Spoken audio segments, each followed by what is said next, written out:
From Kansas State University, this is Agriculture Today. Eric Atkinson with you. And during our first half hour today, a precision agriculture theme for you. K-State's Terry Griffin is back to look at the ongoing issue of big farm data. Who owns it, and to what extent do farmers want to commit to a data processing venture? He talked about all of that at a recent Ag Data Law Symposium. Then another of the featured speakers at that Kansas Agricultural Technologies Conference, co-hosted by K-State recently, out of the University of Georgia, Wes Porter, on advanced planter technology and how it can be used by you producers for your on-farm research. Later this week's K-State Horticulture segment, where Gregg Eyestone will go over the steps for downsizing an overgrown houseplant, right here on Agriculture Today. What is radon? Home exposure to radon gas is the leading cause of lung cancer death in the United States for non-smokers. In Kansas, 1 in 4 homes will test at or above the EPA action level. The Surgeon General recommends all homes be tested and fixed if necessary. Visit kansasradonprogram.org for more information. Test, fix, save a life. This message brought to you by the Kansas Radon Program, the Kansas Association of Broadcasters, and this station. You're tuned in to Agriculture Today, coming to you from the campus of Kansas State University. Thanks for being along with us once more.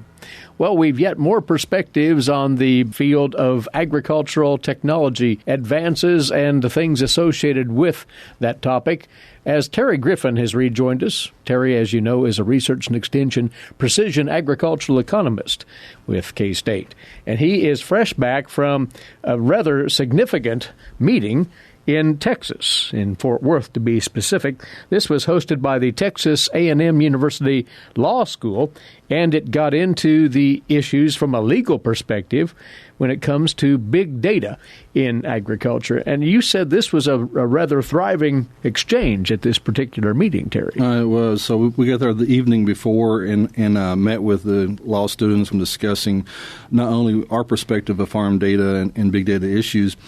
And it was really good because we had not only agriculturalists, engineers, agronomists, economists, but we had practicing attorneys, too, out in the field.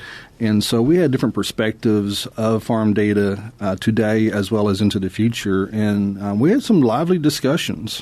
And, in fact, those discussions presented topics and information that would be germane to the agricultural producer as well. Exactly. Our presentations would not have been any different, whether it was a county meeting aimed at farmers in Kansas or the law students at Texas A&M. It was the same content.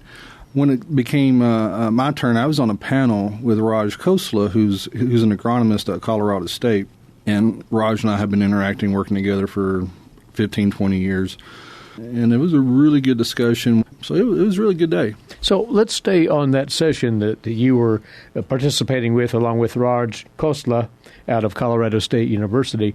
You were talking about the utilization of big data in agriculture as a review of the technology and a review of the economics, but what are the pressing topics under that particular theme? Well, so from a legal and economic perspective, and I think this is pertinent to all agriculturalists, and especially the question farmers are asking, revolves around data security and data privacy, data ownership.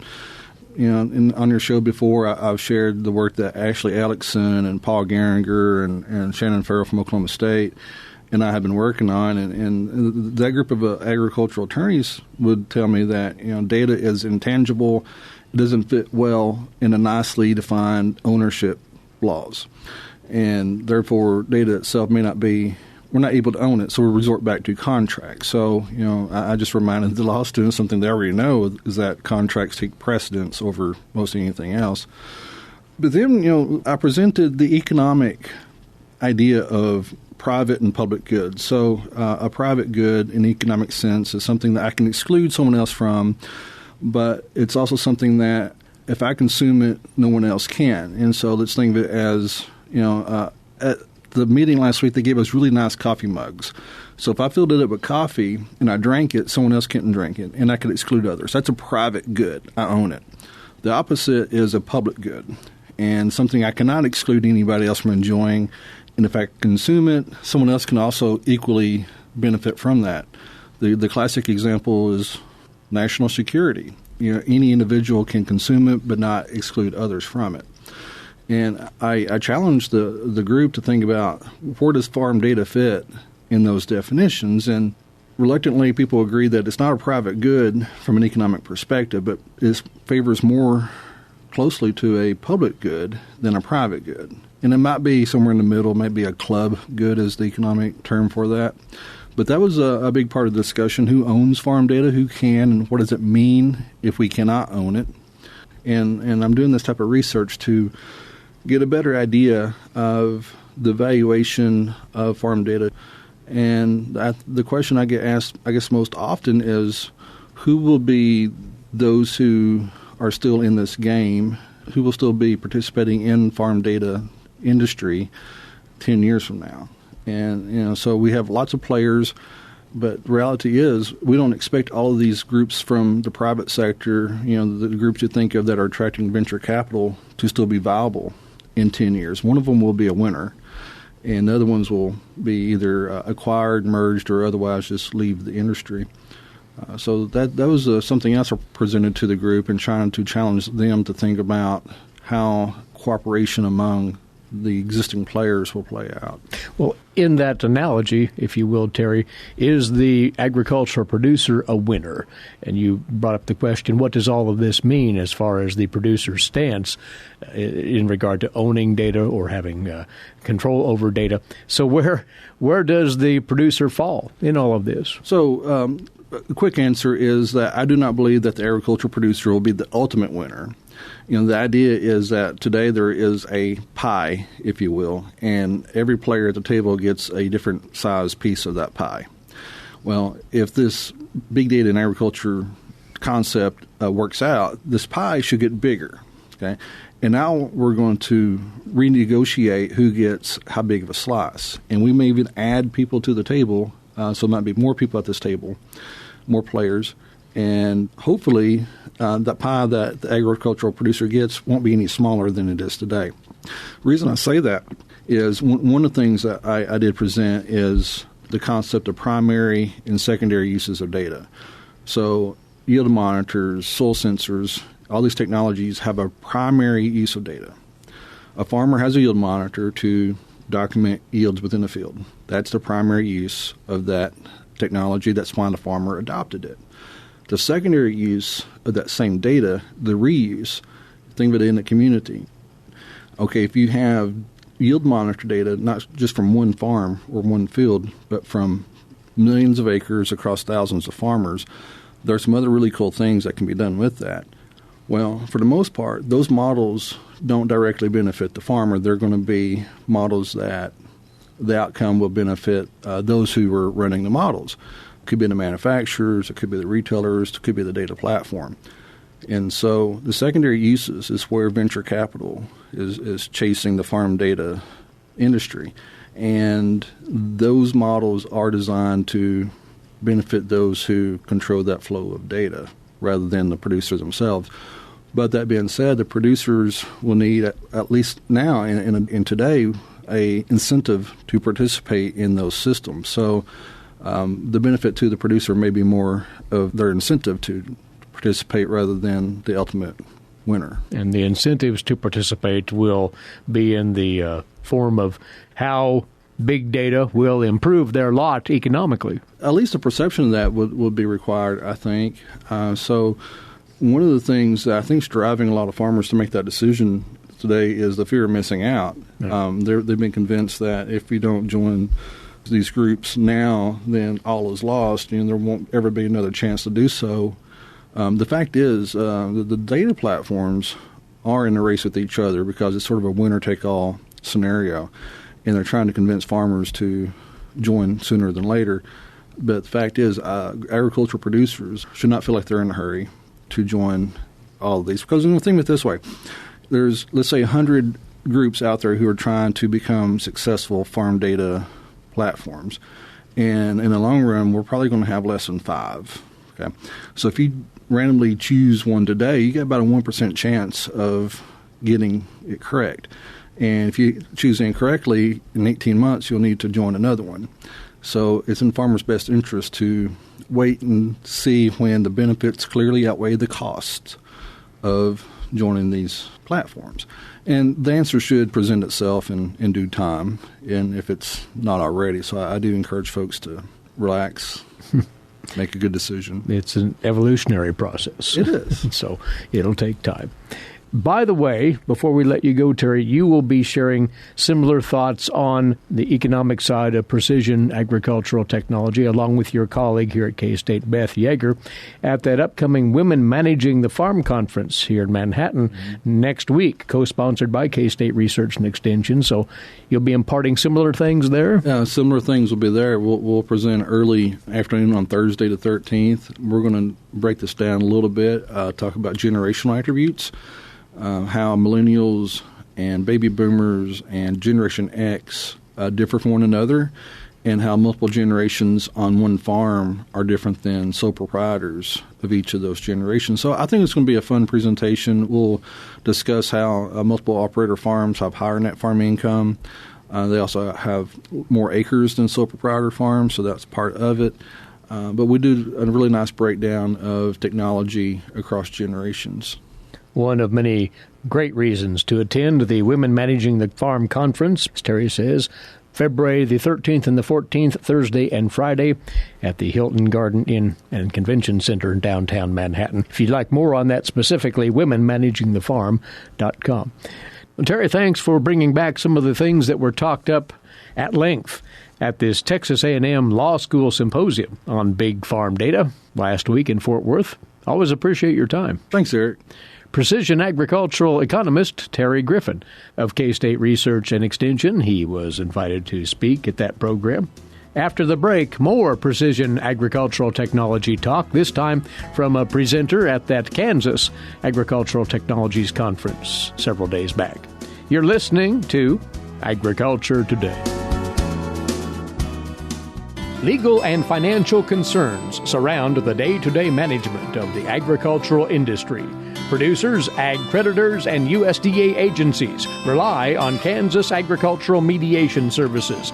If you've received an adverse decision from the USDA or have an ag credit concern, call today 800-321-3276 or visit us online. Kansas Agricultural Mediation Services, exploring options, generating solutions. Welcome back to Agriculture Today, and as promised, more on the agricultural technology front. And we've caught up with an individual who presented information on the latest in precision planter technology and how producers might use that technology to conduct on-farm research for their own purposes. He is out of the University of Georgia, where he serves as an extension precision agriculture and irrigation specialist. Wes Porter. Wes joined the Kansas Agricultural Technologies Conference here a few days back via internet because of complications, so we couldn't catch up with him there. We're catching up with him now via phone. Wes, thank you, and give us a bit of your background in this area. You actually did some work here in the Central Plains as a doctoral candidate at Oklahoma State University, you say. Yeah, that's exactly right. So I spent about 4 years down in Stillwater, Oklahoma, as an extension engineer and doctoral candidate. And a lot of the responsibilities there are actually doing some planter work, looking at depth, downforce, seed placement, seed orientation, and some other stuff. And we did some of those studies across, kind of like you said, those Central Plains area across Oklahoma. Actually, a few of our study sites were up in the Kansas area. And so we kind of got my feet wet, per se, in the planter research world while I was out there, and have continued that work, utilizing some of the more advanced technology that's came out since I've left Oklahoma and gotten here at Georgia. And let's expand on that then. When we talk about further planter advances, so many things have happened in the last 10, 15 years, and you rattled off several: variable rate seeding, depth control, downforce control. So what's hot in this realm right now? So probably some of the really, really hot topics that we're moving into. One of the hot topics were kind of seed meter control, and we had transferred into those. But now we're looking at really downforce control systems and active control in that. And there's a couple of ways that can be accomplished. One, via pneumatic control, and two, via hydraulic control. And so we've got a lot of companies that are either coming OEM with those systems on it, or retrofit companies. That would be some aftermarket. Precision Planting is probably one of the more popular ones. Ag Leader is another one that both offer retrofit systems onto the planters. But, of course, our big planter manufacturers, the two we probably think of first are John Deere and Case. Both of those come from factory with OEM equipment on it, too. But don't forget that if you're a producer that doesn't have that most advanced technology, there are retrofit options out there on the market. And for the novice who wouldn't be familiar with these systems, the advantage in controlling that downforce has to do in large part with seed placement, or is it beyond that? Part of it is seed placement. The other part is, and which is tied to seed placement, is depth placement. And so as we're traveling through fields, we know across the entire U.S., everybody, independent of where you're at, wants to say that farming's tougher there, we've got the most variability or this or that, but all of us recognize we do have a lot of field variability, soil texture variability, and so that comes back to soil properties. We're trying to place that seed in the profile, and when we have one set downforce, if we're driving through that field and incur different soil textures, different soil moistures, something else along that way, we need to adjust the downforce on the go to ensure that we're hitting our target seeding depth there that we've set that for, so we can maximize emergence. And upon your work in this area and that of others for that matter, how successful have these systems been in managing that depth and therefore leading to improved crop productivity in the end? So these systems are extremely helpful. The thing about them is that when we look at using the older style system, this is a spring force system, we're applying one downforce across the entire field. And what we've really seen with utilizing that system is in a lot of the field, when we change variability or move through soil types or textures, we're not getting our target emergence up just because we're probably not achieving our target depth there. And so when we switch to one of these more advanced systems, it kind of has that reaction to the soil texture, soil moisture changes and stuff in the field, we're all of a sudden making sure we're applying appropriate downforce to that level, and we're seeing pretty dramatic increases in crop emergence early season, which is what we want. We want all our crop to be up at kind of a uniform time and a uniform rate. So is this what we might call a mature technology, or can it stand any level of improvement, do you think, Wes? So I'd say the technology itself is probably getting kind of mature, but I would, I'll probably be wrong. We can go back and revisit this in 2 or 3 years, and technology always changes, and there's always stuff that we don't necessarily foresee right now. But what I would say we really need to do is make sure we're targeting what downforce settings we need for some of these soil types. So I think one of the things is we have the technology to do this control, but we need to make sure that we're providing our guys with appropriate science and appropriate recommendations on where to set these systems at. A lot of times, when we get them from factory, they think they have a pretty good idea because they're farming experience and all, but some of this research we've been doing can show where the exact poundages and that exact settings on those systems can really help maximize emergence to make sure that we're doing that across all these soil types, soil textures, moisture conditions on and on. So there's more work to do on your plate in this area. There's always more work to do, it seems like. Yep, that's right. That's right. So we've focused here so far on the downforce control mechanisms. We talk about some of the standard planter technologies of the recent past. Variable rate seeding was one of the first. Some of the others as well. Are there opportunities for improving those likewise, do you think? Oh, of course, of course. So there's a couple of things that are going on there. And I want to remind all producers that may happen to hear this show that even if you don't have some of these most advanced systems, you still have an opportunity to test some of these issues we're discussing today on your farm, even with your manual control systems. It takes a little bit more time. You can't do it all from the cab. And so when we start looking at, like you said, we go back to the seeding rate, we may go back to some of the other control systems, there's a lot of opportunities there because as we change varieties, we change hybrids, we change genetics, we change production environments, change yield goals and all that, we really need to start thinking about what we want to be matching up to some of those. And so, I don't think it's a one and done. I think as our environments change, we gather more information about fields, we get better with sensors about being able to monitor in-field conditions, then we can actually better match up some of our seeding rates, some of our seeding depths, maybe some of our hybrids to those particular field conditions. And you shared a lot of this message at the Kansas Agricultural Technologies Conference, but a producer who has not yet taken on conducting on-farm research, and in this case using planter technology, how do they get their feet wet in this?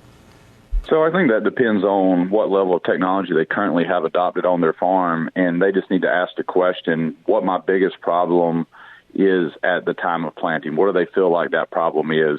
And that'll help them address where they want to go. And so I'm going to go back to that point. I don't want to just sit here and harp on planter technology, and say you have to have the most advanced system out there to be able to do the best job. You can still do all the work we've talked about with this manual system. You just need to make sure that on your farm, in your particular fields, we've learned to optimize where these are at. And so what we can do, and this has been done for a long time, is just do test strips in our field, whether that's seeding rate test strips, whether that's varying the downforce across these strips, across soil textures and types, whether that's varying seed depth perhaps, and looking at that, whether it's planting a different hybrid, whether it's something else, and then coming back in and making sure we evaluate that. My big take-home point is, independent of the type of planter we have, we can use some setting or some technology on it to improve our production practice and to learn something about our farm and our field. But you touched upon it there. The key, in a large part, is knowing how to record the results accurately and then how to interpret them.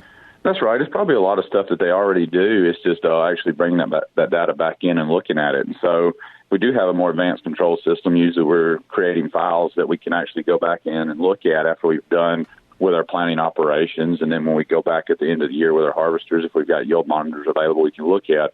If we don't have systems quite that advanced, even with systems that advanced, I strongly encourage guys to go out and do some stand counts throughout these test strips they put out, see what type of emergence they've got.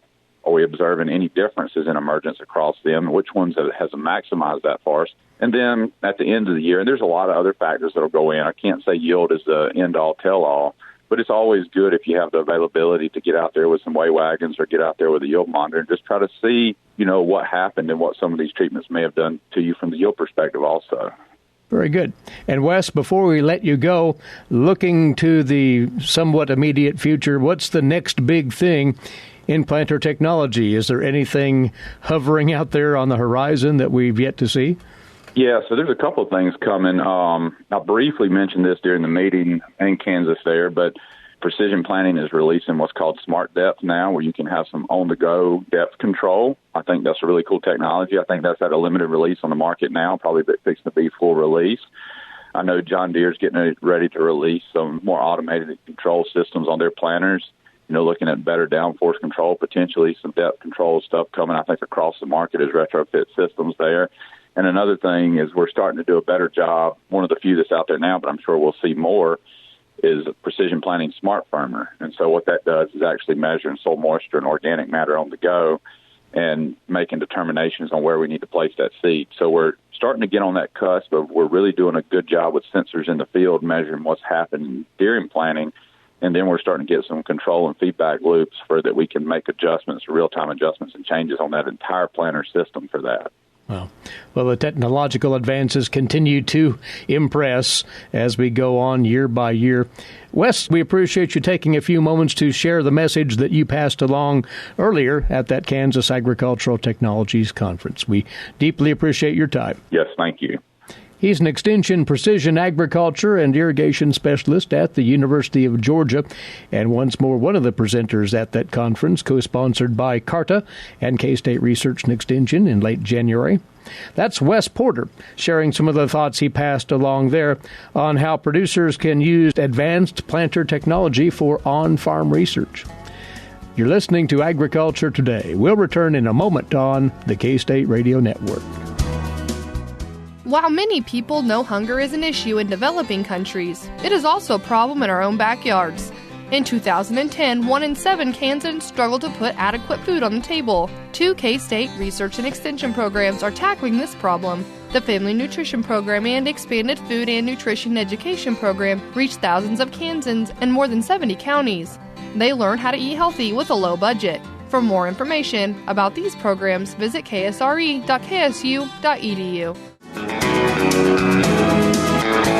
You're listening to Agriculture Today over the K-State Radio Network, now in our 96th year of broadcast service to agriculture. Eric Atkinson here. Now today's agricultural news headlines, courtesy in part of DTN. The USDA releasing yesterday a bucket load of numbers on net farm income outlooks. The net farm income expectation of the USDA to increase 3.3% from 2019 to $96.7 billion in 2020. In its first forecast for this new year, the agency's Economic Research Service is calling for higher cash receipts, a sharp decline in direct government payments as the market facilitation program winds down, and continued erosion of working capital as debt-to-asset ratios grow for the sixth consecutive year. While net farm income was higher, net cash income for 2020 in the forecast to be down 9% to $109 billion. Two measures in the 2020 forecast largely caused by how net sales from inventories are treated, according to the USDA. The net cash farm income representing income the year the sale occurred, while net farm income counts in the year that the production occurred. Higher net sales from crop inventories forecast for 2019 now expected to boost net cash farm income significantly for that year. Very low net sales from inventories here in 2020 are expected to contribute to a decrease in net cash farm income between the 2 years. The USDA is anticipating farm cash receipts will increase nearly 3% to $384 billion this year. Livestock and animal product receipts growing 4.5% year over year. Crop receipts expected to grow by 1%. And direct government payments, not including crop insurance indemnity payments or USDA loans, are forecast to fall 36% from 2019 to 2020. That forecast, of course, reflecting market facilitation program payments authorized for the 19 crop year paid in 2020. The USDA also expects payments in calendar year 2020 from the ARC program, to decline $500 million, while payments under the price loss coverage or PLC program are expected to increase by $1.5 billion. And rounding out their comments here, the USDA says many farmers are expected to switch from ARC to PLC because declines in market prices are expected to trigger PLC payments for some crops, but not trigger ARC payments based on the historic revenue. And debt is expected to grow faster than farm equity in 2020, according to the USDA. Their expectation for debt to rise 2%, while assets are only expected to grow by 1%. The debt-to-asset levels for the agricultural sector are set to rise for the sixth consecutive year, while working capital is forecast to decline an additional 15% here in 2020, after declining 12% last year. A cattle virus first identified in Japan in 2003 has just been confirmed in U.S. cattle. News of the finding was published in the medical journal Emerging Infectious Diseases. The virus is known as bovine Kubu virus, or BKV. The study confirming the finding was conducted by Li-Yi Wang, a veterinary clinical medicine professor at the University of Illinois. Wang notes that the virus was found through analyzing samples from the intestines of two calves that died after being infected.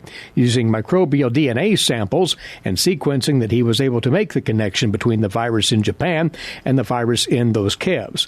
He urged continued surveillance to determine how widespread that virus might be in the U.S. The Centers for Disease Control and Prevention reported that the prevalence of BKV in the U.S. does remain unknown. Whether BKV can be transmitted to humans has not been determined. Several studies have demonstrated the Kubu viruses are transmitted via a fecal-oral route or through consumption of contaminated feed or water, and as with the case of the calf losses in Illinois, can cause severe gastronomic problems. And the U.S. Chamber of Commerce is touting the prospects of a U.S. trade agreement with Kenya that could eventually open the doors for more trade in other African countries as well. Such a deal could dramatically lower tariffs for U.S. agricultural commodities to that country. Right now, the U.S. sells just $37 million in agricultural products to Kenya. President Trump is hosting Kenyan President Uhuru Kenyatta today at the White House. You're listening to Agriculture Today, and next up for you this week's edition of the Kansas Soybean Update. Standing by with that is Gregg Eyestone. Greg? Ed Beeman, Senior Director of Emerging Markets and Regional Director for Sub-Saharan Africa with the U.S. Soybean Export Council, is joining us. And Ed, one of the things for USEC that's important is the ability to leverage checkoff dollars and looking at it with the Ag Trade Promotion Funds. We do have the opportunity to have not only USB checkoff dollars available for our marketing efforts around the world, but we have FAS funds as well. We not only have FAS funds, but we now have the ATP funds. So thanks to a USB project that we started about a year and a half ago, we've been able to jump into some of these emerging market spaces that we just otherwise wouldn't have had the funding to be able to do. And then you supplement that with various funding from FAS and the ATP. We now have the ability to put together a very robust program in some of the emerging markets. What are some of the main goals that you would like to see? We want to continue to build a presence and a space for U.S. soybeans. That's our number one objective, to be able to demonstrate to people that there is a difference in global soybeans. U.S. soybeans have certain qualities and traits that make us stand out from the competition. So a lot of our work around the world is educating people on those value propositions. In the emerging market space, you have to really take that back another step and say, what do we need to do to the entire soy value chain to make sure that it's as efficient as it can possibly be? So one of the programs that we're very excited about is what we call Soy Excellence Centers. We're in the process now of developing the roadmap for a Soy Excellence Center in Nigeria. We have a center in Egypt that is just getting started, and then we'll have one that'll cover Southeast Asia and Asia subcontinent countries, as well as one in the Americas region. So the Soy Excellence Centers are exciting to us because it allows us to create a platform for one-stop shopping on training and technical education. That's what we're designing and building right now in Nigeria. We're very excited about it. We've got the industry engaged, the government's engaged, the health department's engaged. Everyone is engaged in this because in Nigeria and in many of these markets, protein deficiency is a huge problem. That is Ed Beeman, Senior Director of Emerging Markets and Regional Director for Sub-Saharan Africa. He joins us on the Kansas Soybean Update. It's brought to you by the Kansas Soybean Commission. Gregg Eyestone there. Many thanks, Greg. We'll return shortly here on Agriculture Today. Did you know every Kansas farmer feeds 128-plus people? Kansas farmers are hard workers, dependable, authentic, and sensitive. Not only do farmers put food on your table, but they put clothes on your back and fuel in your car. For more information about Kansas farmers, visit K-State Research and Extension online or stop by your local extension office. This message has been brought to you by the K-State Animal Sciences Leadership Academy participants. Next up on Agriculture Today, our weekly horticulture segment for you. A little bit about houseplant care and sharing the joy, if you will, of houseplants through propagating steps. And joining us to get into this is Gregg Eyestone, Riley County Extension Horticultural Agent. The idea here, Greg, as we are still in winter, folks are still itching to do something in a garden sense. Well, they can actually take cuttings from their houseplants and pass them along, if you will. Yeah, I think propagating plants is one of those interesting things we can do with garden plants. Take cuttings, you can do air layering, you can do grafting, all different ways that we propagate plants that just to increase your plant inventory or to create plants that you can give away. Maybe a little late to get for Valentine's Day, but these are items that you can share with family members or friends. In just a moment, we'd like to concentrate on what you described there, air layering, what that is all about. But general propagation tips, what would you offer? Yeah, so we've been doing this forever, and so basically we're taking kind of juvenile plant tissues. Typically, cuttings are probably the most common way we propagate, or at least our indoor plants. And so you take a portion of the tip, probably 5-6 inches long, and we remove some of that leaf tissue. So the cells in that kind of juvenile area will differentiate from being a leaf to creating some root cells.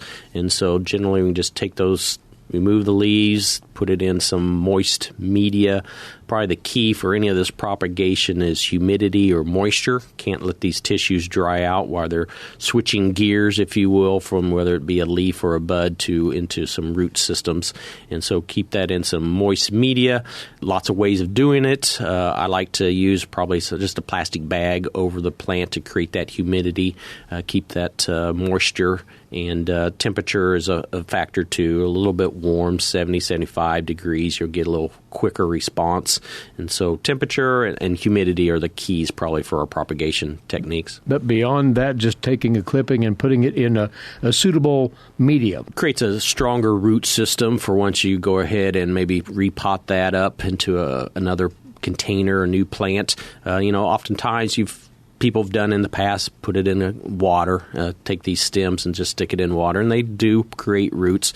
When you pull that out of the water, the roots kind of all stick together, and so you're not having kind of a natural structure there. So it's better to get them started early, I think, for that nice structure in a potting media. And you can buy those anywhere, get a sterile product so you don't have any disease issues that might be a factor in our growth of our plants. And so just buy some nice potting media. It's not potting soil. Potting soil is usually a little heavier, as it physically is heavier, and doesn't allow for good air for the root system to develop. Greg, if one succeeds in moving plant material to a new pot and for growing a new plant or sharing that plant with somebody else, do they need to provide extra care in terms of, say, sunlight or lamplight access?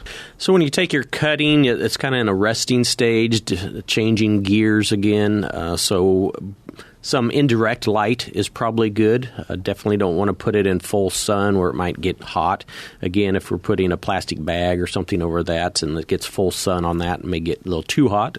And so we want to just keep that in, again, in this 70, 75 degree temperature, and keep the humidity around there. So those are the real keys to it. Now, there is this other procedure we can talk about called air layering. Exactly what is that? So that's where we're keeping our mother plant, sometimes it's called, growing. So we're not cutting the whole stem off and sticking it in some potting media and getting its root. We're going ahead and leaving the tissue on the mother plant, but we're getting it to root directly on that plant. And so what we do is we injure, if we will, the stem. Probably want, the tissue that's not real woody. Typically, these are on maybe more woodier house plants than our cuttings that we take. And we wound the stem. You can do it a couple different ways. You can actually debark the stem if you want, an inch and a half all the way around. You can also just put a wound into the stem. Reference materials talks about keeping that wound open. Sometimes people put a piece of sand or a toothpick or something to keep that wound open. That way, that wound, whether it's be the stem that's removed, the bark, or the wound, creates the area for those roots to start to form instead of it sealing over and healing itself and becoming just stem tissue again. And so you wound it, and then you're going to have to put some kind of media around that so that it'll form those roots into that media. You can't soak it in water like we do some of our stems, so we often take some material, old-fashioned way, we use sphagnum moss. But any tissue that you can kind of wrap around it, we'd like to have moist tissue, moist media to put around there. Typically, we use a plastic wrapper of some kind to hold that media up against around the stem and then seal it off. Again, it's moisture, humidity in there for those tissues to not dry out, and so they can form and convert into root systems. It may take a month or two for you to see that.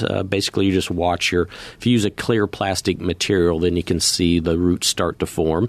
And once that has occurred, you can go ahead and sever that portion off and start you a new plant from that, whether it's you're trying to bring it down to size or if you're just trying to make another plant to share with somebody else or increase your inventory. You mentioned it, though, downsizing a plant. That's where this technique really pays off. Yeah, over time, these plants continue to grow, and our space doesn't grow and grow necessarily indoors. And so this can keep that same plant, whether it's, grandma's plant or wherever the original source of this plant, and you're wanting to keep it for prosperity. When it gets too big, this is an opportunity to keep the same plant. You have the same clone, same plant material, but more usable size.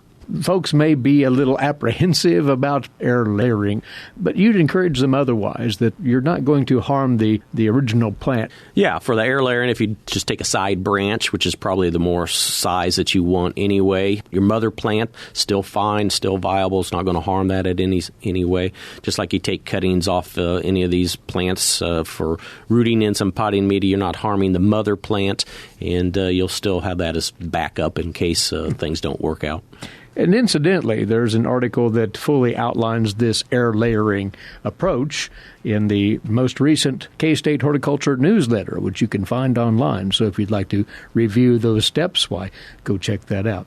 Gregg, timely matter. Thanks for sharing the thoughts right here. It's my pleasure. I hope everybody gives it a try. It's sure fun to do that. It's something that'll perhaps tide you over until we get into true gardening here. Several weeks away yet. Gregg Eyestone with us.